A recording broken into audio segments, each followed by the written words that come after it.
Mucha gente que no está bancarizada en otros países ya está con el dinero digital. Les hago una pregunta nuevamente, porque sí quisiera dejar clara el concepto dentro de tantos conceptos que tiene esta ley a los asambleístas y al equipo. Yo ya lo había planteado en varias ocasiones, esta posibilidad de repensarle la superintendencia de bancos, que ya no se llame superintendencia de bancos, sino de servicios financieros con dos delegaciones a la par. La una que trabaje con la banca y la otra que trabaje con los criptoactivos, a la par. En el tema de repensar la superintendencia de bancos, cuando en las observaciones que vamos a pasar, nosotros remitimos el tema de criptomonedas a la superintendencia de bancos. Ellos ya tienen ese conocimiento. Si optimizamos a la superintendencia, creamos un departamento que se dedique con los conocimientos que ya tiene a aplicar en materia de criptomonedas, creo que sería mucho más eficaz. Bueno, muchas gracias Stephanie por su exposición. Me parece interesante. Primero debo decir que solo el hecho de que se esté tratando la ley FinTech en la comisión ya es un avance para el tema legislativo, más allá de lo que pase finalmente con la ley. Me está preocupando todavía que sea una ley de retazos, que solamente está hecha para un sector de gente cercana a la ley, digamos, y que no sea una solución integral en un modelo productivo país. Y por eso vienen estas dos preguntas. La primera, una ley FinTech, esta es la primera pregunta, ¿una ley FinTech debería incluir la intermediación de los capitales o no? Porque ese es un gran debate que se da en esta ley, ¿debe o no debe tener la intermediación de capitales? La segunda pregunta es si se debe o no desarrollar más el tema de criptoactivos, metauniversos, etcétera, etcétera. Porque o estamos metiéndonos en otra ley que se ampliaría completamente el cuerpo legal, o estamos generando una ley obsoleta y limitada desde el inicio al no incluir el tema de los criptoactivos. Estas son dos preguntas puntuales sobre el concepto de la ley FinTech.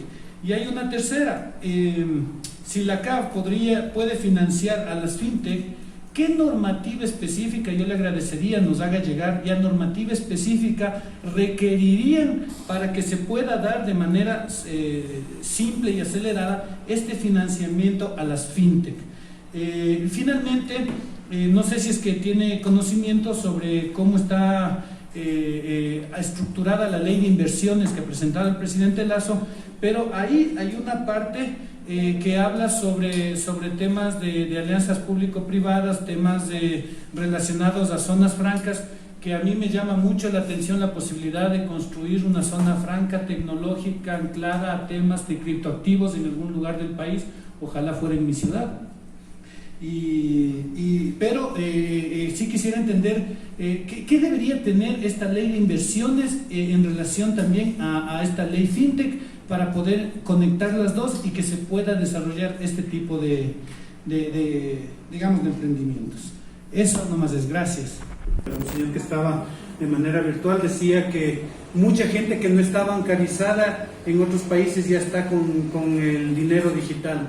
O sea que el señor Moreno se equivocó cuando destruyó el dinero electrónico, y eso que lo crearon antes, ¿no? Y es una pena que este señor haya enviado en retroceso algo que era muy importante para el país por puras vendetas políticas. Pero bueno, así pasa. Les hago una pregunta nuevamente y les pido por favor un sí y un no, porque sí quisiera dejar clara el concepto dentro de tantos conceptos que tiene esta ley a los asambleístas y al equipo. ¿Debe o no debe entrar la intermediación financiera según su criterio dentro de la ley FinTech? ¿Es un sí o un no para que quede clarísimo a nosotros aquí en la comisión? ¿Debe o no debe profundizarse el tema de criptoactivos? Este es también un sí o un no.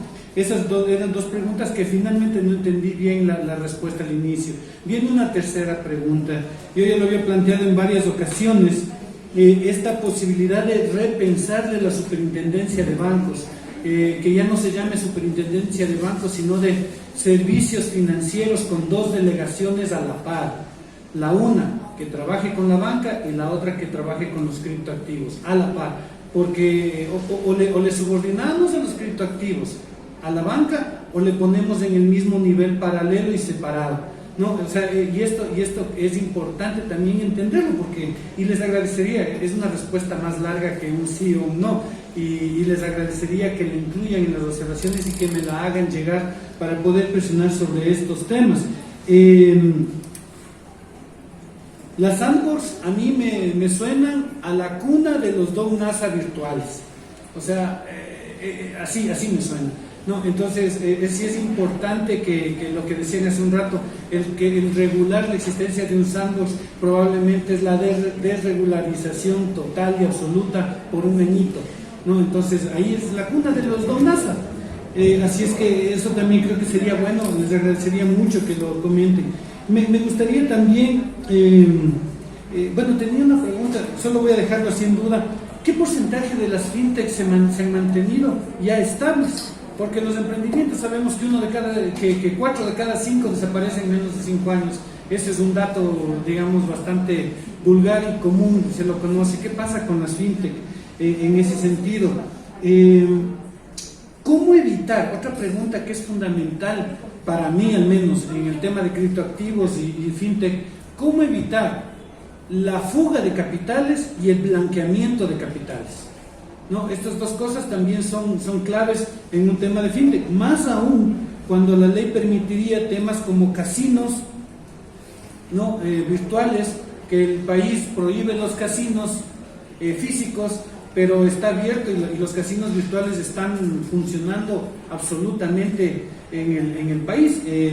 ¿Cómo se regula? No quiero decir en contra, a favor, porque no es el momento para plantearlo así, pero sí entender cómo lo ven ustedes, el tema de los casinos, el financiamiento, este tema de la banca también me queda con dudas. Y finalmente, una cosa que es interesantísima con todo estas fintech y estos emprendimientos, aun cuando es un poquito paralelo, el mundo cripto permite una forma diferente de control, y siempre estoy en la mente esto de la legalidad de la creación del criptovoto, ¿no? que tiene otra forma de control, que ya no es una autoridad por la cual todos se pelean, y es parte de lo que pasa en la asamblea este rato, ¿no? Porque quieren pelearse por el Consejo Nacional Electoral, cuando el criptovoto podría ser una gran solución para descentralizar ese control y por lo tanto darle más control. Todo esto sí quisiera escuchar algo, y si es que no hay el tiempo para decirlo, señora Presidenta, agradecería que lo digan por escrito y me hagan llegar estas observaciones. Gracias y disculpas por volver a pedir la palabra de manera tan larga y extendida. No, está muy bien, así. En el tema de repensar la superintendencia de bancos, cuando en las observaciones que vamos a pasar, nosotros remitimos el tema de criptomonedas a la superintendencia de bancos. Ahora, el tema del nombre es algo que se puede ver. Sin embargo, nosotros consideramos que esa entidad, y por experiencia profesional, ya tiene en cierta medida la capacidad de verificar requisitos de seguridad cibernética. Ellos acreditan a los medios de pago, a Payphone, a Kushki. Entonces, por experiencia propia les digo, ellos ya tienen ese conocimiento. Entonces, crear una entidad independiente como es México, quizá sea innecesario e ineficaz y va en contra del espíritu de reducir, ¿verdad?, el gasto público. Más bien, si optimizamos a la superintendencia, creamos un departamento que se dedique con los conocimientos que ya tiene a aplicar en materia de criptomonedas, creo que sería mucho más eficaz. Luego el tema del nombre es algo que se va a tener que decidir aquí, pero la figura es esa. En el tema del sandbox regulatorio, efectivamente, los sandbox son importantes porque sí hay modelos que no entran en la regulación actual, y lo importante sería de que estos modelos empiecen a probarse. Porque si supongamos hay un modelo que no entra en ningún tipo de casilla, debemos darle alguna salida para que se formalice. ¿Cuál es el tema? Que ustedes ya lo mencionaron, establecer requisitos de seguridad. Y hay varias alternativas. Por ejemplo, si un modelo de negocio quiere manejar en un año aproximadamente 10 millones de dólares, ok, tiene que dejar una garantía para esos millones de dólares. O tiene que aceptar que se pongan medidas preventivas de prohibición de salida del país, por ejemplo, el momento que se liquide el sandbox o la empresa que está en el sandbox. Hay varias opciones, pero la idea es sí al sandbox, porque es importante, pero con las seguridades del caso. Y para finalizar, bueno, el tema de cómo evitar la fuga de capitales y el blanqueamiento de activos en activos virtuales. La respuesta principal es la regularización. Si no se reconoce esto y si no se obliga a las personas a que declaren sobre estos activos y sobre los rendimientos que tienen de estos activos, vamos a seguir por debajo del radar. Entonces, lo ideal sería de que una persona que está comprando criptomonedas y que después las vende y tiene una rentabilidad de eso, declare su impuesto a la renta y tribute sobre eso, ¿verdad? Y que una persona que compra una casa con criptomonedas pueda justificar de dónde vienen esas criptomonedas. Y ya en el sistema del blockchain, que es donde se maneja todo esto, hay mecanismos para hacerlo. Se puede simplemente ir trazando el bloque. Yo sé que para nosotros, yo soy abogado, no sé mucho de programación, pero las personas que entienden de programación pueden hacerlo. Y ahora, solo para cerrar, en el tema de la moneda digital, es un tema muy delicado cuando viene del Estado. No nos olvidemos de que esto, por naturaleza, es algo descentralizado. Es algo descentralizado y ese es el valor agregado que tiene, que no depende de un banco central, que no depende de una entidad específica. Creería yo que la solución a esto es reconocer lo que ya existe, porque también, imagínense, en el Banco Central se emite una criptomoneda, o en cualquier banco central del mundo. Va a seguir siendo mucho más atractivo comprar un Bitcoin o comprar un Ethereum que comprar la moneda del Banco Central del país X, ¿verdad? Porque en realidad va a ser un tema de rendimientos. Y la cuestión aquí es reconocer lo que ya existe, incursionarlo a nuestro sistema de control para evitar así temas de lavado de activos, fuga de capitales y un montón de cosas indeseables que pueden pasar. Eso no sé si hay alguna pregunta en el aire.